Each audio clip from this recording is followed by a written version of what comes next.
தமிழ் உறவுகள் அனைவருக்கும் வணக்கம் ஃப்ரெண்ட்ஸ். எல்லாரும் எப்படி இருக்கீங்க? எல்லாருமே ரொம்ப நலமா இருப்பீங்க அப்படின்னு நம்புறேன். இன்னைக்கு நம்ம வீடியோல என்ன பார்க்க போறோம்னா, ஆல்ரெடி நான் போன வீடியோலயே சொன்ன மாதிரி தான்.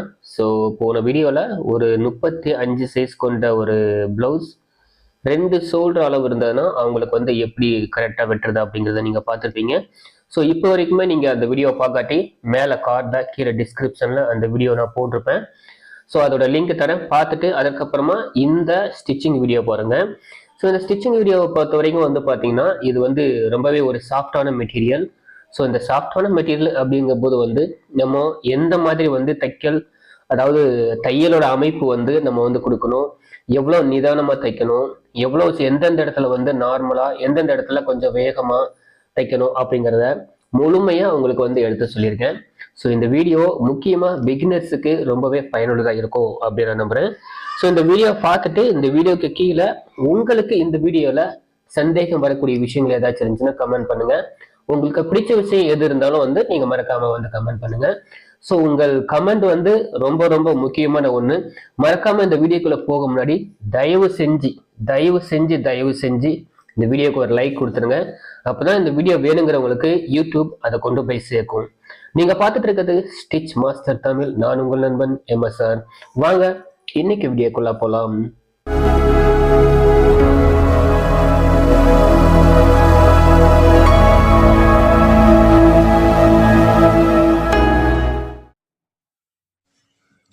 சர்க்குருவே சரணம். வணக்கம் அன்பு நெஞ்சங்களே. இந்த ப்ளவுஸ் ஸ்டிச்சிங்கோட கட்டிங் வீடியோ நீங்கள் பார்த்துருப்பீங்கன்னு நம்புகிறேன். ஸோ அந்த நம்பிக்கையோட இப்போ வந்து ஸ்டிச்சிங் ஆரம்பிக்கலாம். இந்த ஸ்டிச்சிங் ஆரம்பிக்கிறதுக்கு முன்னாடியே இதோட கட்டிங் வீடியோவில் இந்த ப்ளவுஸுக்கு என்ன அக்சசரிஸ் தேவை, அதாவது உள்பட்டி அண்டு குக்கி பீஸ், ஐ பீஸ் மற்றும் வந்து எம்மிங் பீஸ், இது எல்லாமே வந்து முதல்ல வெட்டிட்டோம். ஸோ இதில் வந்து ஒரு பக்கம் பட்டி நம்ம தைக்கக்கூடிய முறை வந்து பார்த்திங்கன்னா, ஒன்று முன்பாகத்துலேருந்து ஆரம்பித்து சைடில் முடிக்கணும், ரெண்டாவது சைட்லேருந்து ஆரம்பித்து முன்பாகத்தில் முடிக்கணும். சுற்றியும் வந்து நீங்கள் தையல் போட்டுக்கிட்டிங்கன்னா இந்த பட்டியோட அமைப்பு வந்து இது ஏற்கனவே நான் சொன்ன மாதிரி இது நைஸ் மெட்டீரியல் அப்படிங்கிறதுனால உங்களுக்கு வந்து ட்ரபிள் வந்து தராது, தைக்கிறதுக்கும் நல்லாயிருக்கும். அதே நேரத்தில் நீங்கள் வந்து முன்பாகம் டாட் பிடிச்சிட்டு அதை வந்து ஃபிக்ஸ் பண்ணும்போதும் உங்களுக்கு வந்து கரெக்டாக வந்து அமையும். ஸோ அதை வந்து மறந்துடாதீங்க.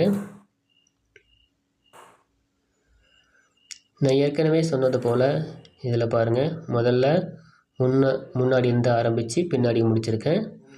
ரெண்டாவது பாருங்கள், அதாவது முன்னாடி நான் சொல்லக்கூடியது குக்கி பீஸ், பின்னாடி அப்படின்னு சொல்லக்கூடியது சைடு வரக்கூடியது. இப்போது சைட்லேருந்து ஆரம்பித்து குக்கி பீஸ் ஐ பீஸ் வர இடத்துல நம்ம வந்து ஸ்டிச் வந்து முடிக்கிறோம். இந்த ப்ளவுஸுக்கு ரெண்டு பக்கமே அந்த வரக்கூடிய அந்த பட்டியோட அமைப்பு வந்து முக்கியமாக மெயின் பீஸ் வந்து சுருக்கம் வந்துடக்கூடாது. அதனால் மேலே வந்து கை வசம் வந்து கரெக்டாக வந்து வச்சு கொடுத்து தைக்கணும்.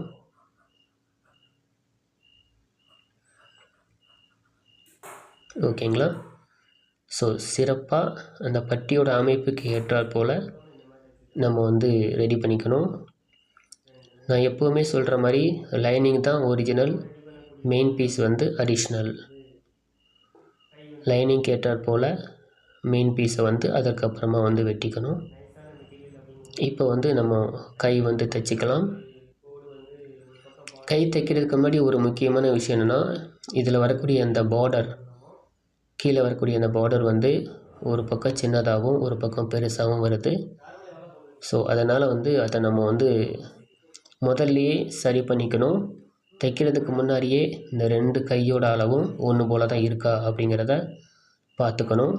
அதுக்கேற்றது போல் அந்த பார்டரோட அமைப்பை வந்து நம்ம வந்து கரெக்டாக தைக்கும்போதே அதை வந்து சரி பண்ணிக்கணும். இப்போ பாருங்கள், இதில் ஒரு பார்டரோட அமைப்பு வந்து ரொம்ப சின்னதாகவும் இன்னொரு பார்டரோட அமைப்பு கொஞ்சம் பெருசாகவும் இருக்க போகுது. ஸோ வந்து தைக்கும்போது இதை எப்படி கரெக்டாக தைக்கிறது அப்படிங்கிறத நீங்கள் இப்போ பார்க்க தான் போகிறீங்க. இப்போ பாருங்கள், ஒரு பார்டரோட அமைப்பு வந்து பார்த்திங்கன்னா 1.5 இன்ச்சியும் இன்னொரு பார்டரோட அமைப்பு 1 இன்ச்சியும் வர்ற மாதிரி இருக்கும். இருந்தாலும் 2 கை தைக்கும் போதும் ரெண்டுமே ஒரே மாதிரி தான் வரணும். ஸோ அதில் எந்த மாற்றமும் வந்துடக்கூடாது. அதனால் உள் பக்கத்தை இந்த மாதிரி மார்ஜின் பண்ணிக்கோங்க. உள் பக்கத்தை மார்ஜின் பண்ணிட்டீங்கன்னா அதற்கப்புறம் நமக்கு தெரிஞ்சிடும் எந்தெந்த கைப்பகுதியில் எவ்வளோ பிடிக்கணும் அப்படிங்கிறது நமக்கு தெரிஞ்சிடும். இப்போ இதில் பாருங்கள், லைனிங் அதிகமாகவும் இதில் வந்து மெயின் பீஸ் கம்மியாகவும் நான் வந்து உள்ளே வந்து பிடிமானம் கொடுக்குறேன். பிகாஸ் ஏன்னா இதில் உள்ள இருக்கக்கூடிய அந்த பார்டர் வந்து ரொம்ப சின்னதாக இருக்குது. ஓகேங்களா? இப்போ வந்து முன்னாடி இருந்து ஆரம்பித்து பின்னாடி வந்து கை முடிச்சிருக்கோம். அதற்கடுத்து பின்னாடி இருந்து ஆரம்பித்து முன்னாடி வந்து கை வந்து முடிக்கணும். அதாவது கவர்த்தட்டு வரக்கூடியது முன்னாடி, கவர்த்தட்டு இல்லாமல் இருக்கிறது பின்னாடி. இந்த பார்டரோட அமைப்பு வந்து பார்த்திங்கன்னா கிட்டத்தட்ட ஒரு 1.25 இன்ச்சு வரைக்கும் வருது. ஸோ அந்த 1.25 இன்ச்சு வந்து நம்ம வந்து மார்ஜின் பண்ணிக்கணும். ஸோ மார்ஜின் பண்ணிவிட்டு இப்போது முதல்ல லைனிங் அதிகமாக வந்து வச்சு மெயின் பீஸ் கம்மியாக வந்து தைச்சோம். இப்போ வந்து லைனிங்கும் மெயின் பீஸும் ஒரே அளவை வச்சு தைக்கிறோம். இதற்கு காரணம் என்ன அப்படின்னா இந்த கீழே வரக்கூடிய பார்டர் தான். அந்த பார்டர் வந்து 2 கைக்கும் ஒரே மாதிரி வரணும். ஸோ இதில் ஒன்று கம்மியாகவும் ஒன்று பெருசாகவும் இருந்ததுன்னா நல்லா இருக்காது. ப்ளவுஸ் வந்து பார்க்குறதுக்கு நல்லா இருக்காது. அதனால் தைக்கிறதுக்கு முன்னாடியே இந்த மாதிரி விஷயங்கள் எல்லாமே நம்ம வந்து பார்த்து வச்சுக்கணும். ஓகே, ஸ்டிச் பண்ணிட்டோம். இப்போ உள்ளே இருக்கக்கூடிய அந்த பிசுறு வந்து நம்ம எதுவுமே பண்ண வேணாம். ஏன்னா அந்த மெட்டீரியல் வந்து ரொம்பவே சாஃப்டான மெட்டீரியல் அப்படிங்கிறதுனால உள்ளே வந்து பிசு எந்த அளவுக்கு வந்து அதிகமாக இருக்கோ முனிக்கு வந்து நல்லா வந்து கிரிப் கிடைக்கும். இப்போ லைனிங் பக்கத்தில் வந்து நம்ம அமுக்கு தையல் போட்டுக்கலாம். பிசுறு மடங்கினதும் லைனிங் பக்கம் பார்த்தா இருக்கணும்.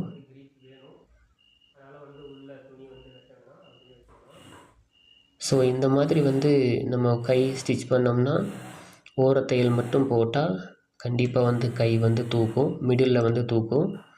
அப்படி இல்லாமல் இருக்கிறதுக்கு எப்படி இன்னொரு தையல் எக்ஸ்ட்ரா போடுறது அப்படிங்கிறதையும் பார்க்க போகிறீங்க. முதல்ல திருப்பி ஓரத்தையல் வந்து போட்டுக்கலாம். தையலோட அமைப்பு வந்து நார்மலாக வச்சுக்கோங்க, அதிகமாக வைக்க வேணாம்.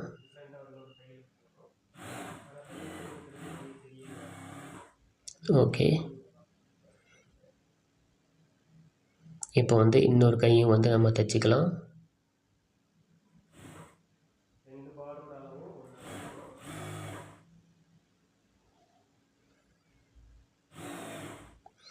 ஆல்மோஸ்ட் இப்போ பார்த்தீங்கன்னா இந்த 2 கையோட பார்டரும் ஒரே அளவு வந்து வந்திருக்கும். உங்களுக்கு வந்து பார்த்த உடனே தெரியும்னு நினைக்கிறேன். இப்போ வந்து கை தூக்காமல் இருக்கணும்னா இந்த பார்டரோட விளிம்பில் ஒரு தையல் போட்டிங்க, இந்த பார்டரோட முடிவுலையும் ஒரு தையல் வந்து போட்டுக்கோங்க. அப்போ வந்து இந்த சாஃப்ட் மெட்டீரியல் வந்து லைனிங்கில் வந்து மெட்ஜ் ஆகாமல் தூக்காமல் வந்து இருக்கும்.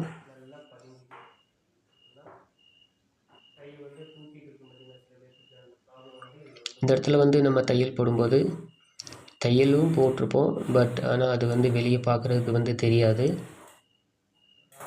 அந்த இடத்துல தையல் இருக்குது அப்படிங்கிறது தெரியாது.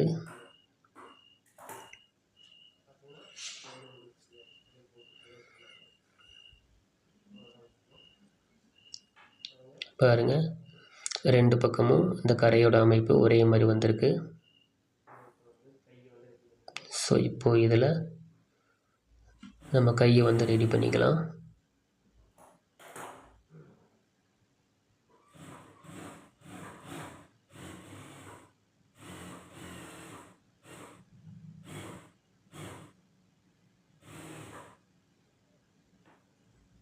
கையோட அமைப்பு வந்து ரெடி பண்ணும்போதே எப்போவுமே நல்லா கையை வந்து லைனிங்கும் மெயின் பீஸும் இருக்கிற மாதிரி கரெக்டாக வந்து பரிமாணம் கொடுத்து தான் தைக்கணும்.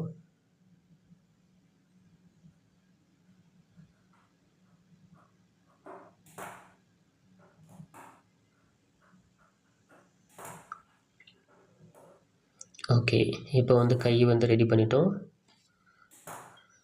கை சரியாக இருக்கான்னு சொல்லி பார்த்துக்கணும். சைடில் இன்கேஸ் ஏதாச்சும் கரெக்ஷன் வந்தால் அதை வந்து முதல்லையே பண்ணிக்கணும்.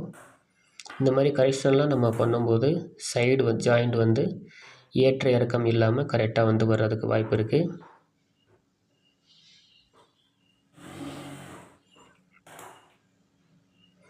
முக்கியமாக 2 கையும் வந்து நம்ம ரெடி பண்ணிவிட்டு இந்த 2 கையோட அளவுகளும் ஒரே மாதிரி தான் இருக்கா அப்படிங்கிறதையும் நம்ம செக் பண்ணிக்கணும்.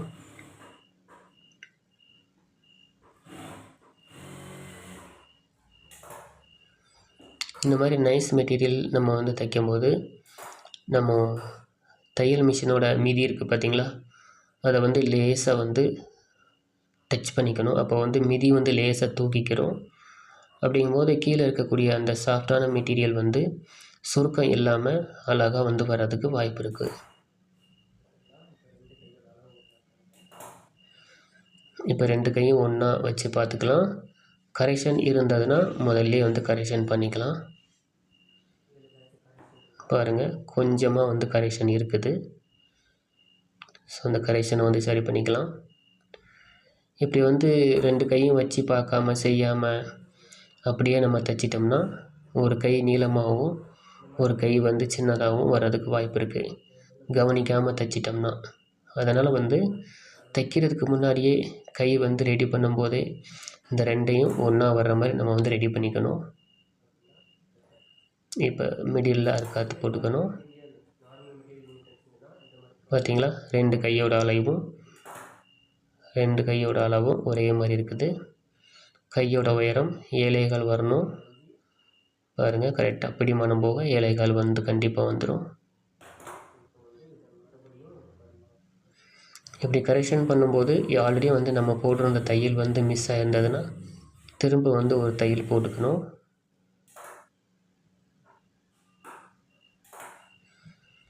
அது ரொம்பவே அவசியமான ஒன்று.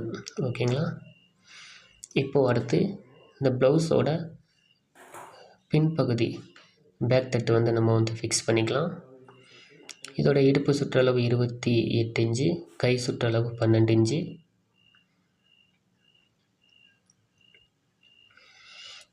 இப்போ பார்த்தீங்கன்னா இந்த ப்ளவுஸோட கழுத்தோட அமைப்பு பாருங்கள் எவ்வளோ குறுகலாக இருக்குது.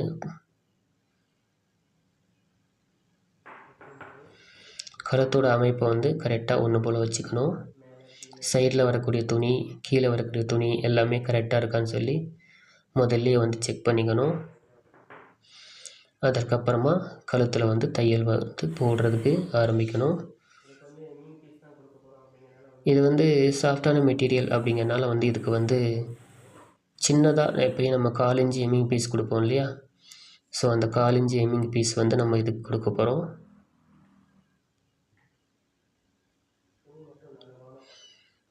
இந்த ப்ளவுஸில் கழுத்து தைச்சி முடிக்கும்போது இந்த 1/4 இன்ச்சு எம்மிங் பீஸ் வந்து எந்த அளவுக்கு வந்து கரெக்டாக படிமானம் வருது அப்படிங்கிறத நீங்கள் பார்க்க போகிறீங்க. அதுவும் இல்லாமல் எம்மிங் பீஸ்க்கு வந்து நீங்கள் தையல் போட்டுட்டு உள்ளே வெட்டுவீங்க இல்லையா, ஸோ அந்த மாதிரிலாம் இல்லாமல் எப்படி தைக்கிறது அப்படிங்கிறதையும் பார்க்க போகிறீங்க. அதற்கு காரணம் நான் எம்மிங் பீஸோட அளவு நீங்கள் ஆல்ரெடி வந்து கட்டிங் வீடியோவில் பார்த்துருப்பீங்க, 1 இன்ச்சு மட்டும்தான் அதோட அகலம் இருக்கும். ஸோ இந்த மாதிரி வந்து ப்ளவுஸ் மெட்டீரியலும் லைனிங்கும் ஒரே மாதிரி படிமானம் கொடுத்து வர்ற மாதிரி கை வந்து வச்சு தைக்கணும். எக்காரணத்தை கொண்டும் அவசரப்படக்கூடாது. மிதியை வந்து லேசாக வந்து தூக்கிக்கணும்.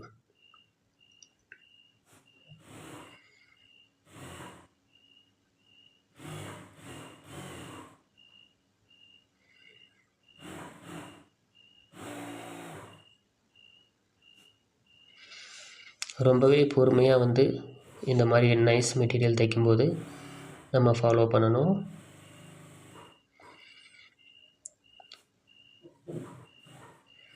ஸோ இந்த ப்ளவுஸோட உண்மையான அளவுக்காரங்க வந்து உண்மையிலே 36 இன்ச்சு தான்.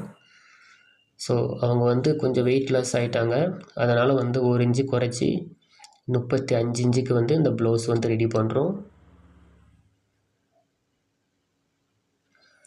ஸோ அந்த மாதிரி வெயிட்லெஸ் ஆகிறாங்க அப்படிங்கும்போது வந்து கையளவு, ஆம்கோல் அளவு, இடுப்பு சுற்றளவு, இந்த முனிக்கை சுற்றளவு இது எல்லாமே வந்து ஆட்டோமேட்டிக்காக வந்து நம்ம குறைக்க வேண்டியது நம்மளோட கடமை.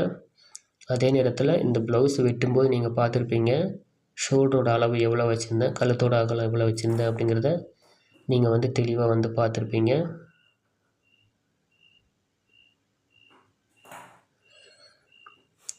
உடம்பு வந்து வெயிட் லாஸ் ஆகும்போதும் வெயிட் அதிகமாக இருக்கும்போதும் நம்ம என்னென்ன விஷயம் பண்ணணும் அப்படிங்கிறத ஸோ உங்களுக்கு எந்த வகையில் சந்தேகம் வருதோ கீழே கமெண்ட் பண்ணுங்கள்.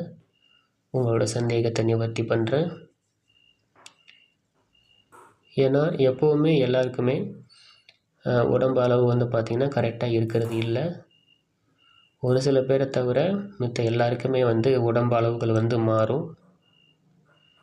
ஸோ அதனால் வந்து அதற்கேற்றாற் போல் நம்ம வந்து ப்ளவுஸ் கட்டிங்கை வந்து மாற்றிக்கிறது முக்கியமான ஒரு விஷயம். அப்படி மாற்றாத பட்சத்தில் ப்ளவுஸில் வந்து ட்ரபிள் வரும், கரெக்ஷன் செட் ஆகாது, இந்த மாதிரி ப்ராப்ளம்லாம் வரும். பாருங்கள், இப்போது லைனிங்கும் இந்த சாஃப்டான மெட்டீரியலும் கரெக்டாக வந்து நம்ம வந்து ஃபிக்ஸ் பண்ணிட்டோம். தைக்கக்கூடிய வழிமுறைகள் என்னென்ன அப்படிங்கிறத தான் உங்களுக்கு நான் சொல்லிகிட்ருக்கேன். மறக்காமல் அதை ஃபாலோ பண்ணுங்கள். இப்போ இந்த ப்ளவுஸுக்கு பின்னாடி எக்ஸ்ட்ரா பட்டி கொடுப்போம் இல்லையா, ஸோ அதை வந்து கொடுத்துக்கலாம். எக்ஸ்ட்ரா பட்டி கொடுக்குறதுக்கு எப்போவுமே நெட்டு வசம் தான் யூஸ் பண்ணணும். ஜாயின் பண்ணிவிட்டு மிடில் பகுதியை வந்து வகுந்து விட்டுக்கிறேன்.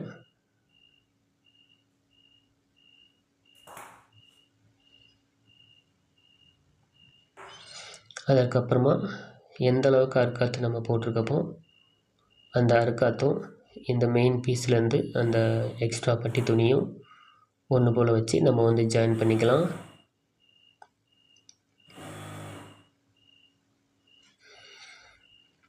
என்னதான் லைனிங்கும் மெயின் பீஸும் கரெக்டாக இருந்தாலும் கை வந்து நம்ம பக்குவமாக கொடுத்து அந்த மெயின் பீஸை வந்து இழுக்காமல் வந்து தைக்கணும்.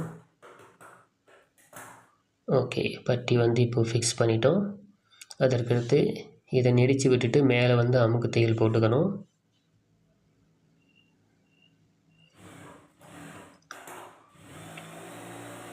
பட்டிங்கிறது சும்மா நார்மலாக மடித்து விட்டு போனால் அது அந்தளவுக்கு ஃபினிஷிங் வந்து கொடுக்காது. இந்த மாதிரி நம்ம எக்ஸ்ட்ரா பட்டி கொடுத்து தைக்கும்போது தான் அதோடய அமைப்பு வந்து உண்மையிலே வந்து நல்லாயிருக்கும். சில நேரங்களில் இப்படி நூல் அறுக்கிற ப்ராப்ளம்லாம் வரத்தான் செய்யும், தவிர்க்க முடியாத ஒன்று.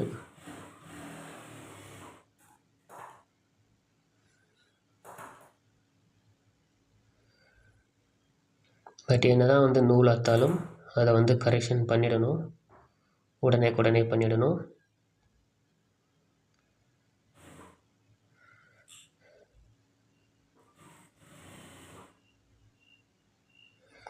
இப்போ இந்த பட்டியோட அமைப்பு பாருங்கள், தையல் வச்சு தைச்ச மாதிரியே இல்லை, நீட்டாக கம் வச்சு ஒட்டின மாதிரி எவ்வளோ அழகாக படிமானம் கொடுத்து வருது பார்த்திங்களா. இந்த மாதிரி ஃபிக்ஸ் பண்ணணும், ஓகேங்களா.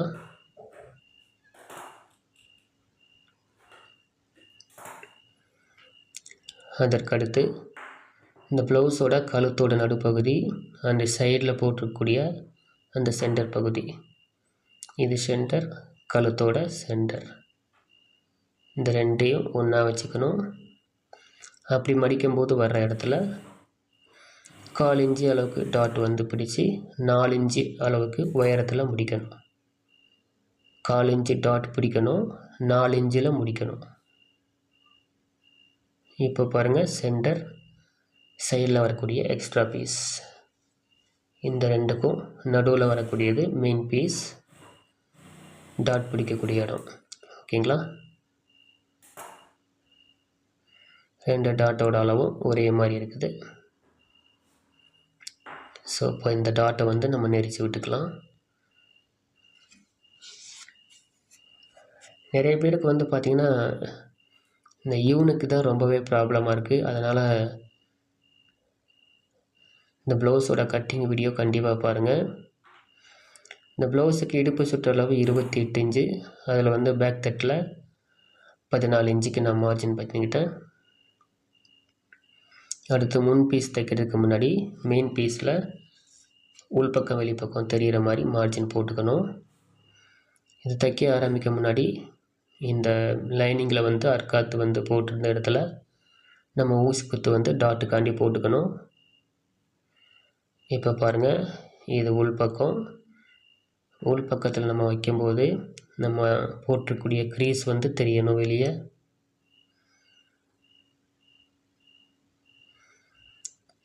க்ரீஸ் அப்படிங்கிறது உள்ளே நம்ம போட்டிருக்கக்கூடிய அந்த மார்க் தெரிஞ்சால் தான் நம்ம டாட் பிடிக்கிறதுக்கு நமக்கு ரொம்ப வசதியாக இருக்கும். இந்த மெட்டீரியல் வந்து ரொம்பவே சாஃப்டாக இருக்குது அப்படிங்கிறனால இதில் வந்து ரொம்பவே கவனமாக இந்த மாதிரி மெதுவாக தான் தைக்கணும். கொஞ்சம் அவசரப்பட்டாலும் கீழே இருக்கக்கூடிய துணி வந்து இழுத்துக்கிட்டே வந்துடும். அப்படி வரக்கூடாதுன்னா லேசாக மிதியை வந்து தூக்கிட்டு தான் தைக்கணும்.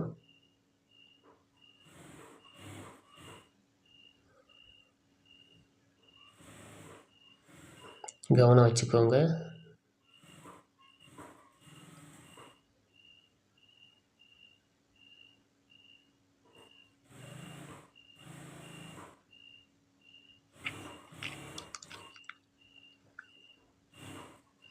என்னதான் லைனிங்கை விட வந்து மெயின் பீஸ் வந்து அதிகமாக இருந்தாலும் நம்ம தைக்கும்போது அதை வந்து கரெக்டாக படிமானம் கொடுத்து தைக்கணும். இல்லாட்டி லைனிங் நல்லாயிருக்கும், வெளியே இருக்கக்கூடிய மெயின் பீஸ் இழுத்துக்கிட்டே வந்துடும்.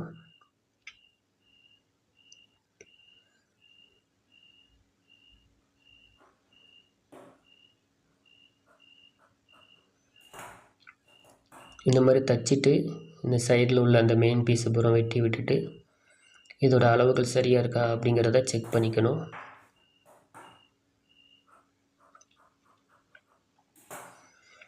முக்கியமாக கரெக்ஷன் பண்ணும்போது எக்காரணத்தை கொண்டும் லைனிங்கில் வந்து வெட்டு பற்றக்கூடாது. மெயின் பீஸ் மட்டுமே கரெக்ஷன் ஆகணும்.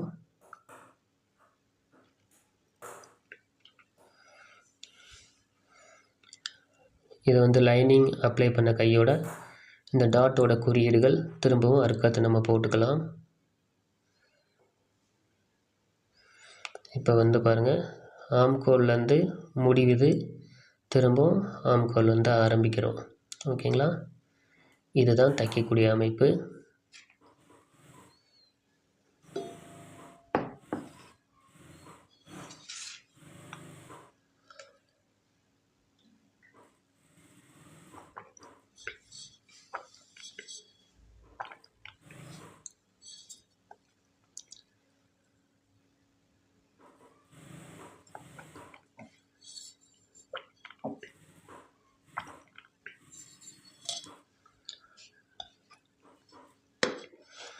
தைக்கும்போது லைனிங்கும் அண்டு மெயின் பீஸும் எக்காரணத்தை கொண்டு நழுவ விடக்கூடாது. நழுவ விடாமல் கரெக்டாக ஒன்று போல் படிமானம் கொடுக்கணும்.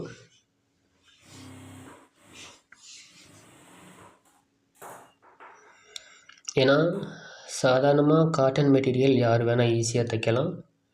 பட் சாஃப்டான மெட்டீரியல் தைக்கும்போது ரொம்பவே கவனமாக தைக்கணும். இல்லாட்டி அது சரி வராத பட்சத்தில், அது புரிதல் இல்லாத பட்சத்தில் நீங்கள் வந்து பிரித்து தைக்கிற மாதிரி அந்த சூழ்நிலை வந்துடும்.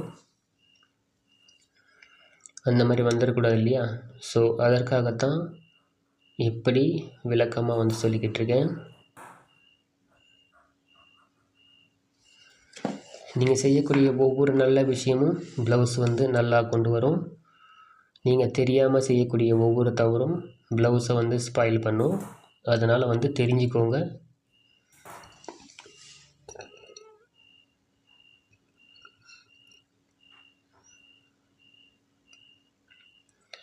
இப்போ டாட் பிடிக்கிறதுக்கு அர்க்காத் போட்டுக்கலாம். டாட்டோட உயரத்துக்கு மார்ஜின் வந்து நம்ம போட்டுட்டோம்.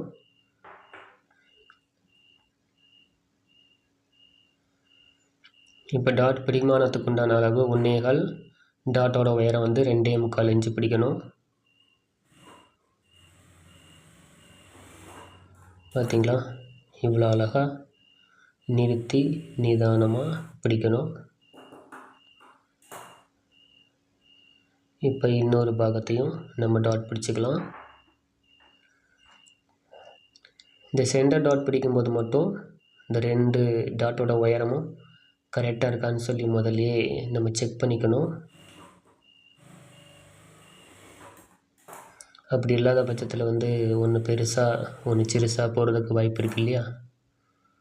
ஓகே, ரெண்டுமே கரெக்டாக இருக்குது. இப்போ வந்து இந்த பிடிச்ச துணியை வந்து லேசாக விட்டுக்கலாம். இப்படி விட்டு தையல் போட்டோம்னா அந்த இடத்துல வந்து அதிகமாக தடிமனாகவும் இருக்காது, அதே நேரத்தில் வந்து பிசுறும் வந்து இருக்காது. இப்போ சென்டர் டாட்டுக்கு மேலே நடு டாட் வந்து போடுறோம்.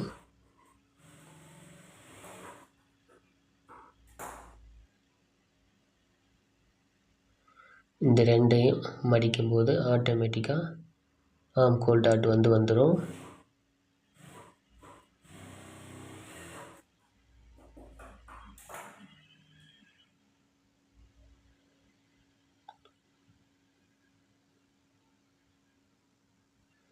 முக்கியமாக டாட் பிடிச்சிட்டு இந்த மாதிரி நெரிச்சு விடுறது அவசியமான ஒன்று.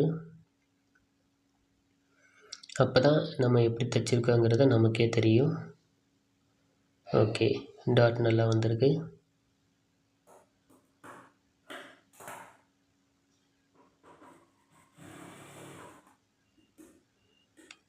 இந்த பாயிண்ட்டை வந்து தேவைப்படும் போது அதை மடிச்சும் விட்டுக்கலாம், அப்படி இல்லாட்டி இந்த மாதிரி வந்து வெட்டி விட்டுட்டு தையலும் போட்டுக்கலாம்.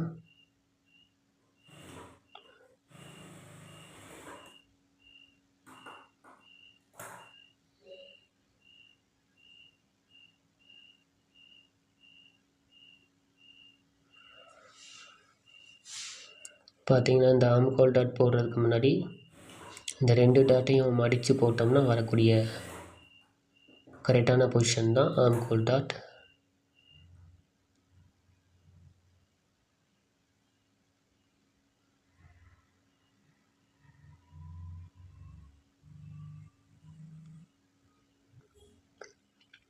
ஓகே, இப்போ 2 டாட்டோட அமைப்பும் எப்படி இருக்குன்னு பார்த்துடலாம். கரெக்டாக பர்ஃபெக்டாக இருக்குது.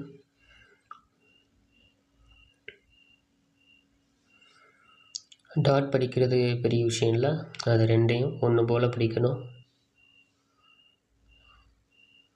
அதற்கப்புறம் எந்த பீஸுக்கு எந்த பட்டி போடணும் அப்படிங்கிறதையும் முதல்ல தெரிஞ்சுக்கணும்.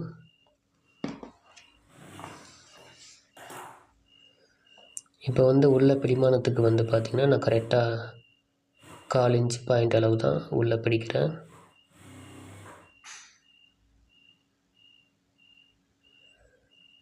அதை விட அதிகமாகவும் பிடிக்க தேவையில்லை, கம்மியாகவும் பிடிக்கக்கூடாது.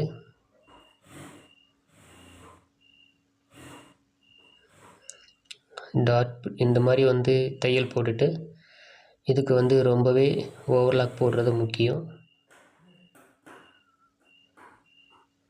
ஸோ இப்போ நான் இதுக்கு வந்து ஓவர்லாக் வந்து போட்டுக்கிட்டேன். ஓவர்லாக் போட்டுட்டு இப்படி நெரிச்சு விடும்போது பாருங்கள் இந்த ப்ளவுஸோட அமைப்பு எவ்வளோ அழகாக வந்திருக்குன்னு பாருங்கள்.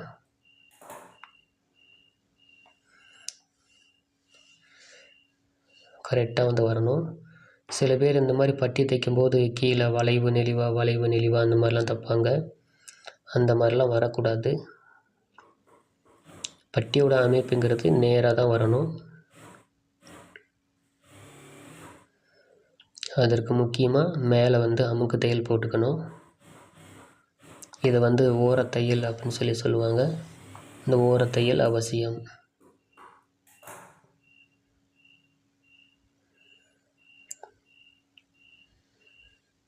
அப்படி வந்து இதை ஃபிக்ஸ் பண்ணிவிட்டு இந்த 2 பாகமும் ஒரே அளவாக இருக்கான்னு சொல்லி நம்ம வந்து செக் பண்ணி பார்த்துக்கணும். இதில் வந்து ஏதாச்சும் கரெக்ஷன் இருந்ததுன்னா அதை வந்து நம்ம ஆரம்பத்திலே சரி பண்ணிக்கணும். இப்போது பட்டியை வந்து கீழே மடிக்கிறதுக்கு பேக் தட்டோட உயரத்தை இதில் வச்சு பார்த்து அது எந்த அளவு இருக்கோ அதே அளவுக்கு சைடில் அறுக்காது போட்டுக்கணும். இப்போ சைடில் வரக்கூடிய அளவை விட முன்பாகத்தில் 1/2 இன்ச்சு வந்து பட்டி மடிக்கிறதுக்கு கம்மியாக வரணும்.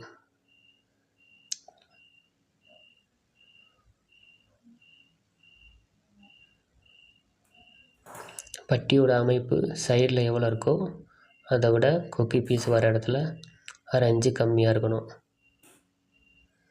அப்போ தான் வயிற்று பகுதியில் வந்து அழுத்தம் இல்லாமல் இருக்கும்.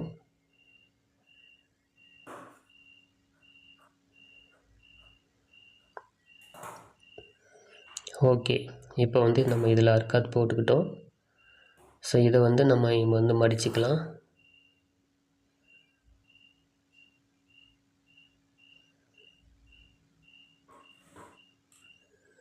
இந்த பீஸுக்கு வந்து தையல் போட்டுட்டு திரும்ப வந்து இன்னொரு தையல் கீழே பரிமாண தையல் போடுறது ரொம்பவே அவசியமான ஒன்று.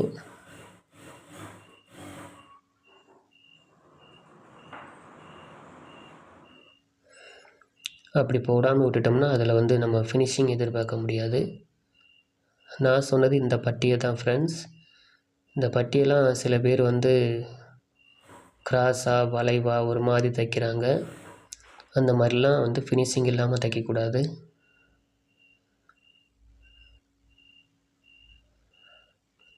யாரையும் குறை சொல்கிறது தப்பு. இருந்தாலும் நம்ம செய்யக்கூடிய வேலையை நம்ம கரெக்டாக செய்யணும். அப்போ தான் வந்து ப்ளவுஸ் பார்க்குறதுக்கு நல்லாயிருக்கும். இப்போ பாருங்கள், இந்த பட்டியோட அமைப்பு கீழே வந்து எவ்வளோ நேராக இருக்குதுன்னு சொல்லி பாருங்கள். இந்த அமைப்புலேருந்து எப்போவுமே மாறுபடக்கூடாது ஃப்ரெண்ட்ஸ்.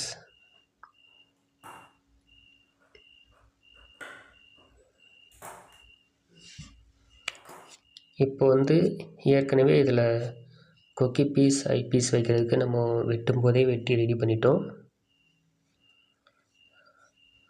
இந்த மாதிரி வந்து கொக்கி பீஸ் ஐ பீஸுக்கெலாம் நம்ம வந்து ப்ளவுஸ் வெட்டும் போதே துணியை ரெடி பண்ணிட்டோம்னா தைக்கும்போது அதுக்குன்னு டைம் ஸ்பெண்ட் பண்ண தேவையில்லை. பாருங்கள், இந்த பட்டியோட அளவு கரெக்டாக ஒரு 1.25 இன்ச்சு அளவுக்கு வந்து இருக்குது. நடு டாட் வர இடத்துல சின்னதாக சுருக்கம் வச்சுருக்கேன். இந்த வீடியோவை நல்லா ஜூம் பண்ணி பார்த்தீங்கன்னா தெரியும். இப்போ இந்த பட்டிக்கு வந்து பிடிமானம் வந்து கரெக்டாக உள்ள 1/4 இன்ச்சு மட்டுமே பிடிச்சிருக்கேன்.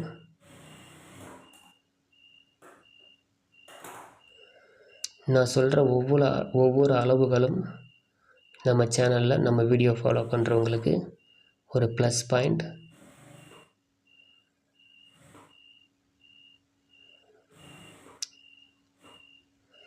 இப்போ பார்த்தீங்கன்னா இந்த பட்டியோட அமைப்பு பாருங்கள், கொஞ்சம் கூட சுருக்கமே இல்லாமல் எவ்வளோ அழகாக வந்து வந்திருக்குன்னு பாருங்கள். ஸோ இப்படி தான் தைக்கணும்.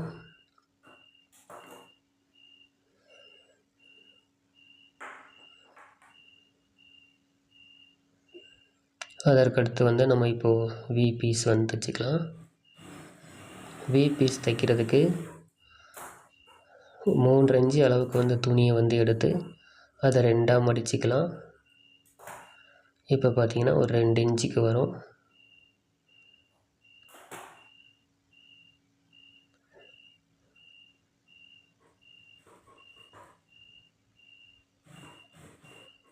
கரெக்டாக 1/4 இன்ச்சு தான் பிடிக்கிறேன்.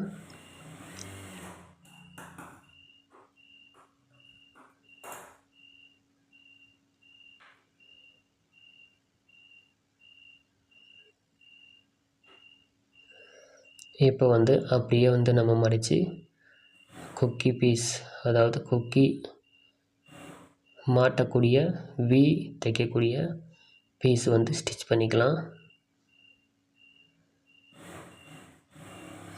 இந்த பட்டியோட அளவுன்னு பார்த்தீங்கன்னா கரெக்டாக வந்து 1 இன்ச்சு அளவு தான் இருக்கும்.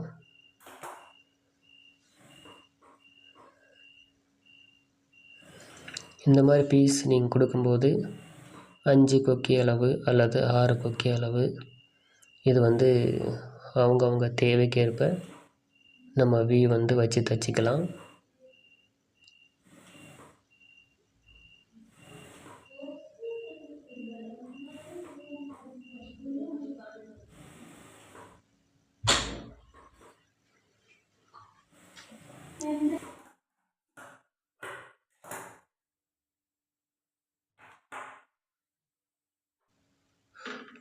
அடுத்ததாக வந்து பார்த்திங்கன்னா இந்த கொக்கி பீஸ் ஐ பீஸ் இந்த ரெண்டையும் தைச்சதுக்கப்புறம் இந்த 2 அளவும் கரெக்டாக தான் இருக்கான்னு சொல்லி நம்ம செக் பண்ணி பார்த்துக்கணும்.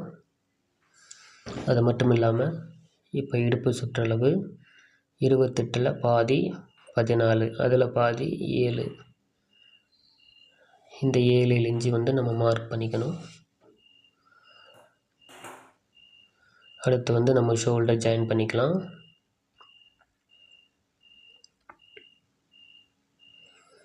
ஷோல்டர் ஜாயின் பண்ணும்போது மேலே வந்து கரெக்டாக 1/4 இன்ச்சு பாயிண்ட் அளவு தான் பிடிக்கிறேன். இது வந்து இந்த அளவுக்கு போதுமானது, 1/4 இன்ச் பாயிண்ட். இதற்கு வந்து 2 தையல் அளவு வந்து போட்டுக்கலாம். இப்போ வந்து இதுக்கு நம்ம ஓவர்லாக் போட்டுக்கலாம். ஸோ ஓவர்லாக் போட்டுட்டு நிறைய பேர் என்ன பண்ணுவாங்கன்னா, கை அட்டாச் பண்ணுறதுக்கு முன்னாடியே வந்து இந்த ப்ளவுஸுக்கு எம்மிங் பீஸ் கொடுப்பாங்க. அது செய்யக்கூடாது, தவறு. எப்போவுமே கை அட்டாச் பண்ணிவிட்டு அதற்கப்புறம் தான் எம்மிங் பீஸ் கொடுக்கணும். அதுதான் கரெக்டான முறை.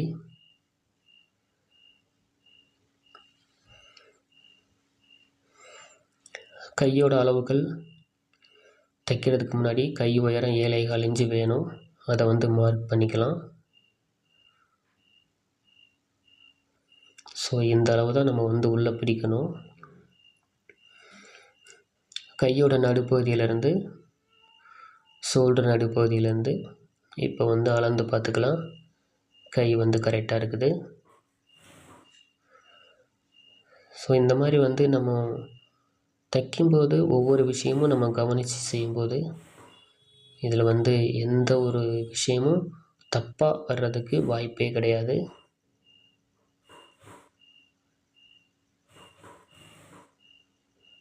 அவசரப்படாமல் நிறுத்தி நிதானமாக தைக்கணும்.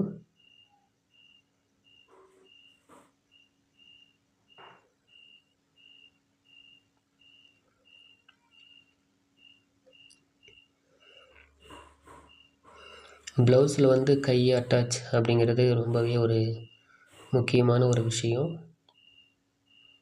ஸோ அதனால் வந்து ரொம்ப நிதானம் தேவை. இப்போ கை ஆரம்பிச்சதுலேருந்து முடிவு வரைக்கும் எந்த கரெக்ஷனும் இல்லை, ஒன்று போல் வந்திருக்கு.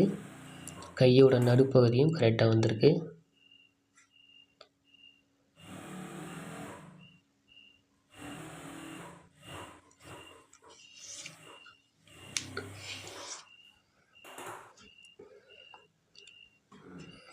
இப்போ நம்ம கை ஜாயின் பண்ணதில் ஏற்கனவே ஒரு கை ஜாயின் பண்ணதில் அதோட அளவு கரெக்டாக இருக்குது. அப்படிங்கிறனால இன்னொரு கை வந்து நம்ம செக் பண்ண தேவையில்லை.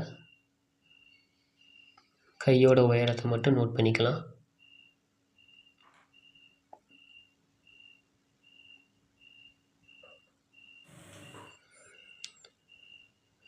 பட் கை வந்து எக்காரணத்தை கொண்டும் 1/4 இன்ச்சு பாயிண்டை விட அதிகமாக உள்ளே பிடிச்சிடக்கூடாது. அது பிடிமானத்துக்குன்னு எவ்வளோ இருக்கோ அந்த அளவு தான் பிடிக்கணும். அதை விட அதிகமாக எக்காரணத்தை கொண்டு பிடிச்சிடக்கூடாது.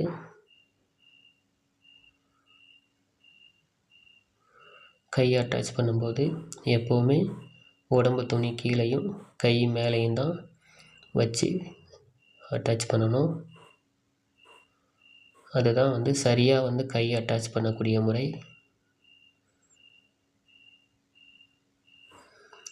சில பேர் வந்து ஷோல்டர்லேருந்து கையோட நடுப்பகுதியும் ஷோல்டரும் வந்து ஒரு பக்கம் தையல் போட்டுட்டு இன்னொரு பக்கம் மாற்றி தையல் போடுவாங்க.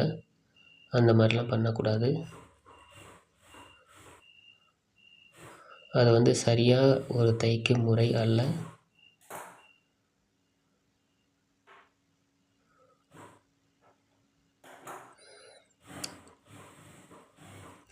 ப்ளவுஸ் கட்டிங்கன்னா அது எப்படி பண்ணணுமோ அப்படி தான் பண்ணணும். அப்போ தான் கரெக்டாக இருக்கும். அதே போல் ஸ்டிச்சிங்கும் எப்படி பண்ணணுமோ அப்படி தான் பண்ணணும். இந்த ரெண்டில் எது மாற்றி பண்ணாலும் அது வந்து கண்டிப்பாக வந்து ஒரு தவறான ஒரு முடிதலையே வந்து கொடுக்கும் அது. இப்போ வந்து இந்த ப்ளவுஸுக்கு நம்ம கழுத்துக்கு எம்மிங் பீஸ் கொடுத்துக்கலாம். கழுத்துக்கு பீஸ் வந்து எம்மிங் பீஸ் கொடுத்ததுக்கப்புறம் அதற்கப்புறமா வந்து நம்ம கை வந்து ஓவர்லாக் போட்டுக்கலாம்.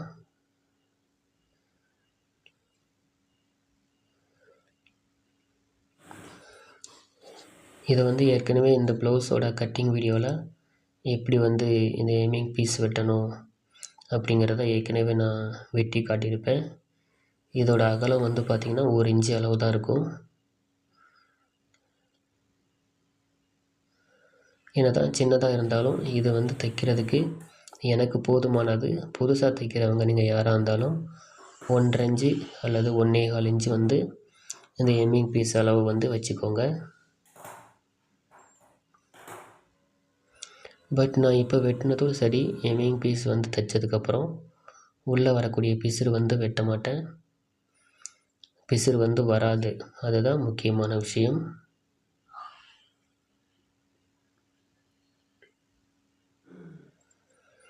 இந்த மாதிரி ஜாயின் பண்ணிவிட்டு இந்த எம்மிங் பீஸை வந்து நல்லா இழுத்து விட்டுக்கணும். நம்ம இந்த மாதிரி இழுத்து விட்டுட்டு எம்மிங் பீஸ் ஜாயின் பண்ணோம்னா கழுத்து லூஸ் கண்டிப்பாக வராது. கழுத்து வந்து நல்லா க்ரீப் கொடுக்கும்.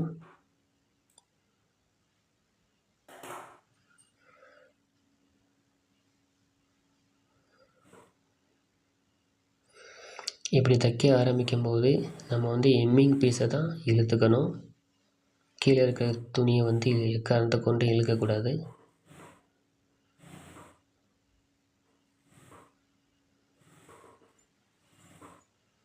Hemming piece இழுத்துக்கலாம். அப்படி இழுக்கும் பட்சத்தில் எம்மிங் பீஸ் வந்து கரெக்டாக வந்து நல்லா வந்து கிடைக்கும்.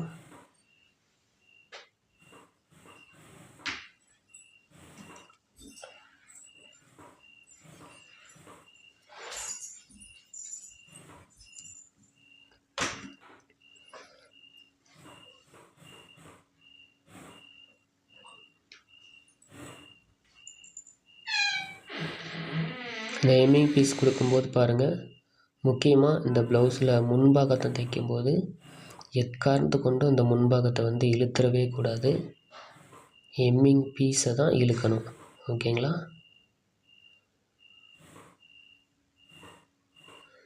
எம்மிங் பீஸ் அது வந்து எவ்வளோ நீளமாக வேணால் இருக்கலாம். தைச்சது போக மீதியை வந்து வெட்டி விட்டுக்கலாம். இப்போ வந்து கழுத்தில் முக்கியமாக அந்த ரவுண்டு பீஸ், இந்த வளைவு வர இடத்துல நல்லா வந்து வெட்டி விட்டுக்கணும். அப்போ தான் வந்து எம்மிங் பீஸ் வந்து நல்லா வந்து அமையும்.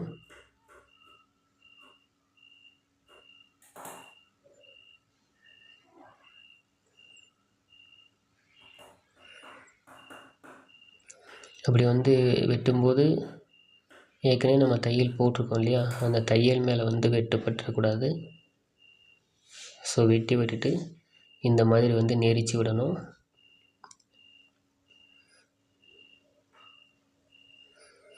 இப்படி நெரிச்சு விட்டுட்டோம்னா அந்த எம்மிங் பீஸோட அளவு பாருங்கள், எல்லாம் ஆரம்பத்துலேருந்து முடிவு வரைக்கும் ஒரே அளவாக வந்து இருக்கும்.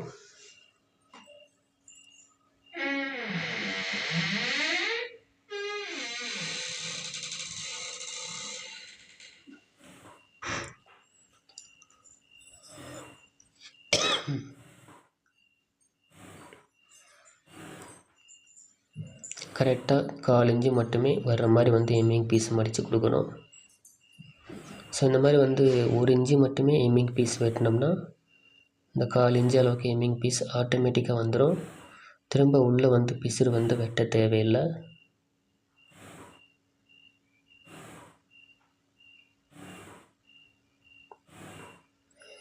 கொஞ்சம் கொஞ்சமாக அழகாக மடித்து இதை வந்து ஃபினிஷ் பண்ணிக்கலாம்.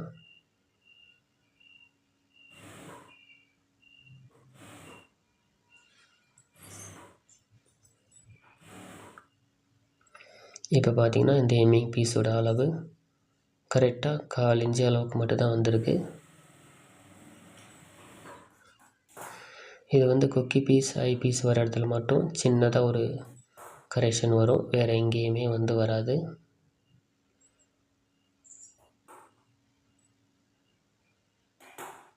ஏன்னா மடிக்கக்கூடிய இடத்துல வந்து சின்னதாக ஒரு பிசுறு வர்றதுக்கு வாய்ப்பு இருக்குது.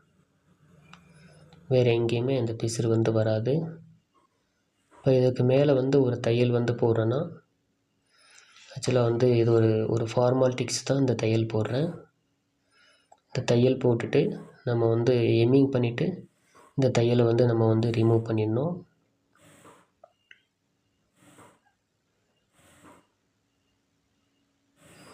பட் என்னதான் வந்து படிமான தையல் நம்ம கொடுத்தாலும் தையலோட அளவு வந்து 5ஆம் நம்பரில் தான் வச்சுருக்கேன்.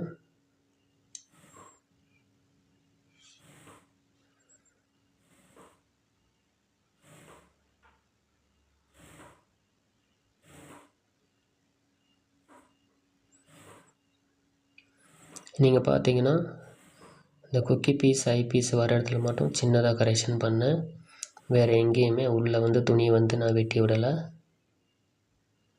ஏன்னா 1 இன்ச்சு அளவுக்கு எம்மிங் பீஸ் கொடுத்தோம்னா இந்த ஒரு செயல்பாடுகள் ரொம்பவே கரெக்டாக வந்து நெக் பீஸை அமைச்சு கொடுக்கும்.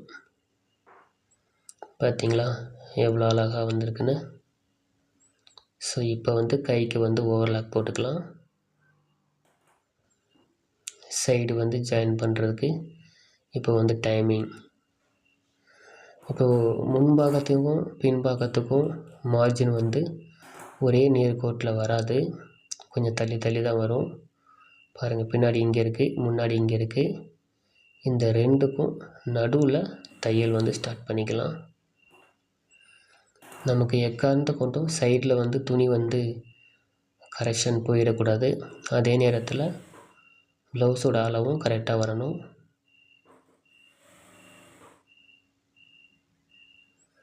இப்படி தைச்சிட்டு வரும்போதே கையில் ஊசியும் பார்த்துக்கணும். 12 இன்ச்சு மார்ஜின் பண்ண அளவோட ஒரு நூல் அளவுக்கு தள்ளி தான் தையல் போடுறேன். அங்கே தான் 12 இன்ச்சு வருது.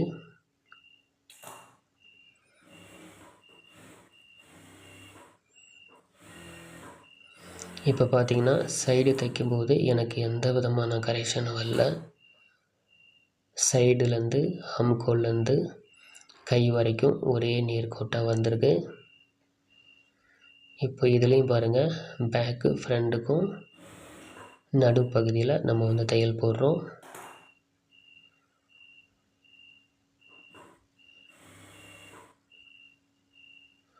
இப்படி ஆம்கோல் அளவை லேசாக இழுத்து விட்டுக்கணும். அப்படி ஆரம்பிக்கும் போதே கையோட அளவு எப்படி இருக்குங்கிறத நம்ம வந்து தவறாமல் பார்த்துக்கணும். கை லூஸ் 12 இன்ச்சு.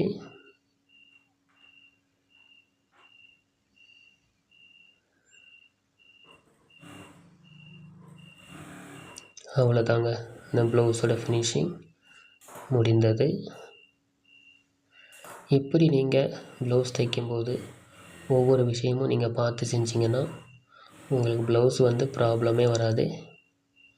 அப்படியே வந்தாலும் சும்மா அட்லீஸ்ட் சும்மா ஒரு லூஸு டைட்டு அதோடய முடிஞ்சிடும். பெரிய விஷயமாக எந்த விஷயமும் வராது. தவறு என்பதே உங்களை நெருங்காது. பார்த்திங்களா, என்ன தான் நைஸான மெட்டீரியலாக இருந்தாலும் நம்ம வந்து கரெக்டாக வந்து இது தைச்சிட்டோம். அளவுகளும் பக்கா இருக்கணும், அதே நேரத்தில் ஸ்டிச்சிங்கும் ஃபினிஷிங் நல்லா இருக்கணும். ஸோ இந்த வீடியோவில் நான் சொன்ன விஷயத்த முழுமையாக ட்ரை பண்ணி பாருங்கள். நீங்களும் உங்களுக்கும் உங்களுடைய கஸ்டமருக்கும் அழகாக ப்ளவுஸ் தைச்சி கொடுத்து பாராட்டுகள் கிடைக்க உங்களுக்கு என்னுடைய வாழ்த்துக்கள். நன்றி, வணக்கம் சகோதர சகோதரிகளே. டியர் ஃப்ரெண்ட்ஸ், நீங்கள் பார்த்த இந்த வீடியோ உண்மையிலேயே உங்களுக்கு ரொம்ப பிடிச்சிருக்கும். இந்த ஸ்டிச்சிங் வீடியோவை பொறுத்த வரைக்கும் ரொம்பவே மாற்றமான விஷயங்கள் வந்து பார்த்தீங்கன்னா இப்போ உள்ள ட்ரெண்டிங்கில் எல்லாமே மாறிட்டு இருக்கு. பட் ஆனால் வந்து ட்ரெண்டிங்கில் என்னதான் வந்து மாறினாலும் நம்ம யூஸ்வலாக என்ன வந்து நம்ம தைக்கிறோமோ அதை வந்து கண்டினியூட்டியாக நம்ம பண்ணிகிட்டே இருந்தோம்னா ட்ரெண்டிங்க்கு ஏற்ற மாதிரி வந்து பார்த்தீங்கன்னா நம்மளால வந்து மாறிக்க முடியும். அப்படிங்கிறதுக்கு இந்த ஒரு வீடியோ வந்து பார்த்தீங்கன்னா ரொம்பவே ஒரு எக்ஸாம்பிளாக ஒரு எடுத்துக்காட்டாக இருந்திருக்கும் அப்படி நான் நம்புறேன். ஏன்னா இந்த வீடியோல அப்படி நிறைய விஷயங்கள் வந்து உங்களுக்கு நான் சொல்லியிருக்கேன். ஸோ அதனால தான் சொல்றேன். ஸோ இந்த வீடியோ பார்த்துக்கின இந்த வீடியோ முழுமையா பார்த்த யாரா இருந்தாலும் சரிதான், உங்களுக்கு இந்த வீடியோ பத்தின சந்தேகங்கள் ஏதாச்சும் இருந்துச்சுன்னா கீழே கமெண்ட் பண்ணுங்க. ஏன்னா இந்த வீடியோ நான் தரேன்னா இது எந்த அளவுக்கு உங்களுக்கு புரிதலா இருக்கு அப்படிங்கறது நான் தெரிஞ்சுக்கணும். அப்பனா தான் வருங்காலங்கள்ல அதற்கேற்றாற் போல வீடியோ தர முடியும். மறக்காம உங்களோட கருத்துக்களை கீழே கமெண்ட்ஸ்ல சொல்லுங்க. அப்படி இல்லாட்டி 82 48 11 51 06 அப்படிங்கிற என்னோட அலைபேசி எண்ணிற்கு உங்களுடைய கேள்விகள் சந்தேகங்கள் எதுவாக இருந்தாலும் நீங்க அனுப்பி வைங்க. நிச்சயமா உங்கள் கேள்விக்கான விடை வீடியோவாகவும் அல்லது விடையாகவும் உங்களை தேடி வரும்.